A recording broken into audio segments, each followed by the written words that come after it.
কবরে খেজুরের ডাল পোতার কোনো প্রয়োজন নেই, বরং আমরা পুঁতবো না। পুঁতলে আমি বলবো আল্লাহর নবীকে অপমান করা হবে। কিভাবে অপমান করা হবে? আপনার কাছে বাংলাদেশে দেখবেন কবরের কোথাও 4টা পোতে, কখনো 3টা পোতে, একটা ডালকে 3 ভাগ করে কেটে সামনে একটা দিয়েছে, মাঝখানে একটা দিয়েছে, এইদিকে আরেকটা দিয়েছে। 3টা দেয় কি দেয় না?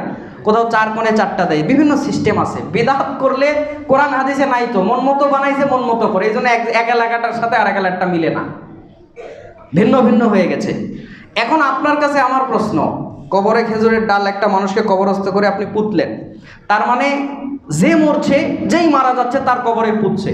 হাজী সাহেব মারা গেলেও পোতে, ওই ইমাম সাহেব মারা গেলেও পোতে, বক্তা সাহেব মারা গেলেও পোতে, মদখোর মারা গেলেও পোতে। মানে সবার কবরে খেজুরের ডাল পুঁতে দিয়ে হুজুর বুঝাচ্ছে সবার কবরে শাস্তি হবে, এ একটাও জান্নাতে যাবে না। কি কথা তাই নয়?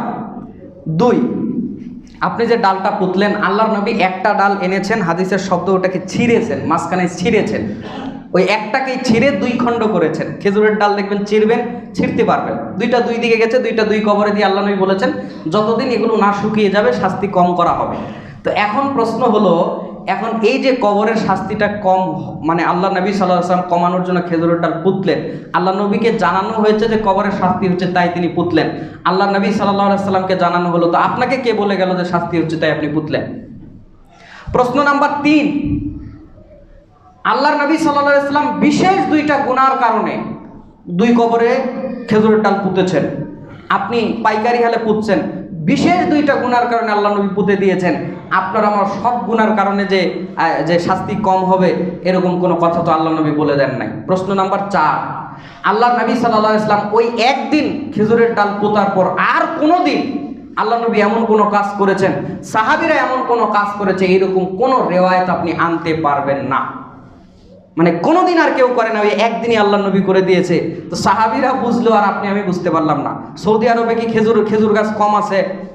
বাংলাদেশে খেজুর গাছ বেশি না সৌদি আরবে বেশি?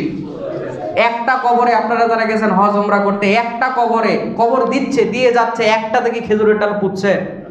ওরা কি কিপটা নাকি? পোতে না কেন? ওদের তো খেজুরের গাছের ভান্ডার ওইদিকে। ওরা হাদিস বুঝেছে, আমরা বুঝি নাই। প্রশ্ন নাম্বার 5, আল্লাহর নবী সাল্লাল্লাহু আলাইহি ওয়াসাল্লামের সম্মানে কবরের শাস্তি কমেছিল নাকি খেজুরের ডালের কারণে কবরের শাস্তি কমেছিল? তো আপনি আমি পোতার কারণে যদি বলেন যে কবরের শাস্তি কম হবে, আপনি আল্লাহ নবীর মর্যাদাকে ছোট করলেন।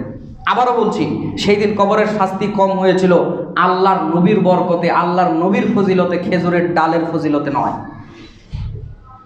সুতরাং আপনি আমি পুঁতলেও কেউ যদি গীবাতও করে বা প্রস্রাবের অপবিত্রতা থেকে নাও আছে, আর আপনি আমি যদি খেজুরের ডাল পুঁতিও, তাতেও তার কবরের শাস্তি কম হবে না। ওটা আল্লাহর নবী করলে তবেই হবে, ওটা আল্লাহর নবীর বরকতে হয়েছে, খেজুরের ডালের বরকতে না। সুতরাং এটা একটা অহেতুক কাজ, ফালতু কাজ। এ থেকে আমরা বেঁচে থাকার চেষ্টা করবো। আল্লাহ আমাদের তৌফিক দান করুন, বলেন আমিন।